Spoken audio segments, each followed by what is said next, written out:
Innocence sir കുട്ടിക്കാലത്ത് എന്ത് കളിയാ കളിച്ചിരുന്നത്? ഞാൻ കളിച്ച കളികളൊക്കെ ഒന്നും ഇവിടെ പറയാൻ പറ്റുന്ന കാര്യങ്ങളാണ്. മോളെ നീ മര്യാദക്കുള്ള ചോദ്യങ്ങൾ ചോദിക്കട്ടെ. ഈ ജാതിയുള്ള ചോദ്യങ്ങൾ ചോദിച്ചിട്ട് അവസാനം എനിക്ക് മകനുണ്ട്, മകൻ്റെ ഭാര്യയുണ്ട്, 2 കുട്ടികളുണ്ട്, ഞാൻ നല്ല വയസ്സായിട്ടുള്ള ആളാണ്, മനസ്സിലായോ? എന്നിട്ട് ഈ വക അക്രമങ്ങളൊക്കെ ചോദിച്ചാൽ എങ്ങനെയാന്ന്? ഞാനന്ന് അന്ന് കാലത്ത് ഞാൻ എപ്പോഴും നല്ല പ്രായം ഉണ്ടായിരുന്നു. 8ാം ക്ലാസ്സിലൊക്കെ പഠിക്കുമ്പോൾ നല്ലൊരു പക്വതയായി, നല്ല പ്രായമുണ്ട് എനിക്ക്. അപ്പം ഞാനിങ്ങനെ ഈ ടീച്ചേഴ്സ്, ലേഡി ടീച്ചേഴ്സ് ഞങ്ങളുടെ വരാന്തയിൽ കൂടെയാണ് ടോയ്ലറ്റിലേക്ക് പോവുക. അപ്പോൾ നമ്മുടെ ക്രാഫ്റ്റ് ടീച്ചറുണ്ട്, തുന്നൽ ടീച്ചർ, അങ്ങനെ ഇവരിങ്ങനെ പോകണം. അപ്പോൾ ഇവരിങ്ങനെ പോയിക്കൊണ്ടിരിക്കുമ്പോൾ സോഷ്യൽ സ്റ്റഡി ടീച്ചർ, സയൻസിൻ്റെ, അവരിങ്ങനെ പോകുമ്പോൾ ഞാനിങ്ങനെ നിന്ന് നോക്കിയിട്ട് ഞാൻ ഇങ്ങോട്ട് മാറി നിൽക്കും. കാരണം അവരെന്തെങ്കിലും പറയും, എന്നെ എന്തെങ്കിലും ഇരുന്ന് പഠിച്ചുവിടറോ എന്ന് ചോദിക്കും. അതുകൊണ്ട് ഞാൻ ഇങ്ങനെ അവരവിടുന്ന് ഇങ്ങനെ വരണം കണ്ടപ്പോൾ ഒരു വർത്തമാനം പറഞ്ഞ 5-6 പേരുണ്ട്. വർത്തമാനം പറഞ്ഞ അവിടുന്ന് ഇങ്ങനെ വരണം കണ്ടപ്പോൾ ഇവിടുന്ന് പുതിയതായിട്ട് വന്നൊരു മാഷുണ്ട്. അയാൾ ഇത്തിരി കുഴപ്പമാണ്. എനിക്ക് നല്ല പ്രായമുണ്ട് കേട്ടോ. നമുക്ക് കുഴപ്പക്കാരെ കണ്ടാലറിയാം, കുഴപ്പക്കാരെ കണ്ടാലറിയാം, അവരുടെ രോഗം എനിക്കുണ്ട്. അങ്ങനെ ഈ മാഷ് ഇവരുടെ ഈ ഗ്രൂപ്പിൻ്റെ അടുത്തെത്തിയപ്പോൾ അപ്പം ഞാൻ എന്താ വെച്ചാൽ ഇവിടെ ചാരി നിൽക്കുക. ആ ചുമരിലല്ല, ക്ലാസ്സിൻ്റെ ചുമരിൽ. എന്തിനാ വെച്ചാൽ അയാൾ എന്തെങ്കിലും പറയുകയാണെങ്കിൽ അത് കേൾക്കാലോ എന്ന് വെച്ചിട്ട് ഞാൻ ഇങ്ങനെ എൻ്റെ മുഖം കാണാതിരിക്കാൻ വേണ്ടി ഞാൻ ഇങ്ങനെ ചാരി ജനലിൻ്റെ പുറത്ത് ഇങ്ങനെ നിന്ന് കഴിഞ്ഞപ്പോൾ ഇയാൾ അടുത്ത് വന്നിട്ട് പറഞ്ഞു, എന്താ സരസ്വതി ടീച്ചർക്കൊരു ക്ഷീണം, ഈ കൂട്ടത്തിലെ ഒരു ടീച്ചറെ. അപ്പോൾ അതിൽ വേറൊരു ടീച്ചർ പറഞ്ഞു, അറിഞ്ഞില്ലേ സരസ്വതി ടീച്ചറുടെ ഹസ്ബൻഡ് മിനിഞ്ഞാന്നല്ലേ വന്നേ ദുബായിന്ന്, മനസ്സിലായില്ലേ?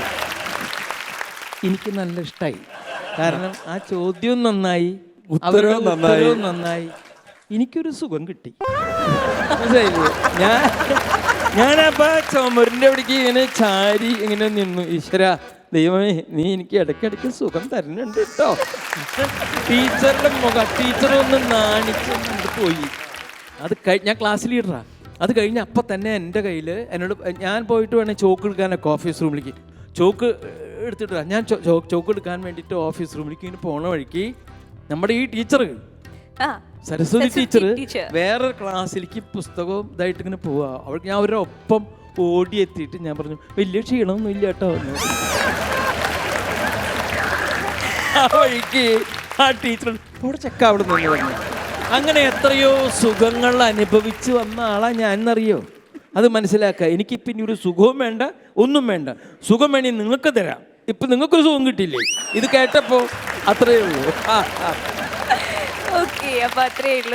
ഈ സമയത്ത് ഞങ്ങളുടെ 8 പഠിക്കുമ്പോഴേ എൻ്റെ കൂട്ടത്തിലേ ഒരുത്തനുണ്ടായിരുന്നു, തോറ്റ് 8 പഠിക്കുമ്പോഴേ പുള്ളിക്ക് നല്ല മീശയൊക്കെ ഉണ്ട്. അപ്പോൾ ഒരു ചെറിയ ടീച്ചറുണ്ട്, മിനി ടീച്ചർ എന്ന് പറഞ്ഞത്. മിനി ടീച്ചർ ചെറുപ്പക്കാരിയാണ്. ഏതാണ്ട് മിനി ടീച്ചറിനും ഈ 8 പഠിക്കുന്ന വർഗീസിനും ഒരേ പ്രായമായിട്ടുണ്ട്. ആ സമയത്തൊക്കെ വർഗീസൊക്കെ ഭയങ്കര ഒരു വലിയ മനുഷ്യനായി, വേണേ വിവാഹം കഴിപ്പിക്കാനുള്ള പ്രായം വരെ എത്തിയപ്പം does the road wind up hill all the way yes to the very end എന്നൊക്കെ പറഞ്ഞൊരു ഇംഗ്ലീഷ് കവിത ഇവനോട് പാടാൻ പറഞ്ഞിട്ട് ഇവൻ ഒരു ഡസ് പറഞ്ഞുകൊണ്ട് നിൽക്കുക. പുള്ളി മുന്നോട്ട് പോകുന്നില്ല. അപ്പം മിനി ടീച്ചർ വന്നിട്ട് ഇവൻ്റെ ഈ കഷ്ടത്തിൻ്റെ ഇവിടെ അകത്ത് കൈയിട്ടിട്ട് കിള്ളുന്നൊരു പരിപാടിയുണ്ട്. ഇവങ്ങനെ നിൽക്കും. ഇപ്പം നമ്മളിങ്ങനെ കൈ മുറുക്കി പിടിക്കുമല്ലോ കിള്ളുമ്പോൾ, മിനി ടീച്ചർ ഇങ്ങനെ ഇവൻ്റെ കൈയുടെ ഇടയിലോട്ട് ഇങ്ങനെ കൈയിട്ടിട്ട് നിങ്ങളോട് ഞാൻ പറഞ്ഞിട്ട് ഇവൻ്റെ എക്സ്പ്രഷൻ നോക്കിയപ്പോഴേ ഇവനെ ഭയങ്കര സുഖം.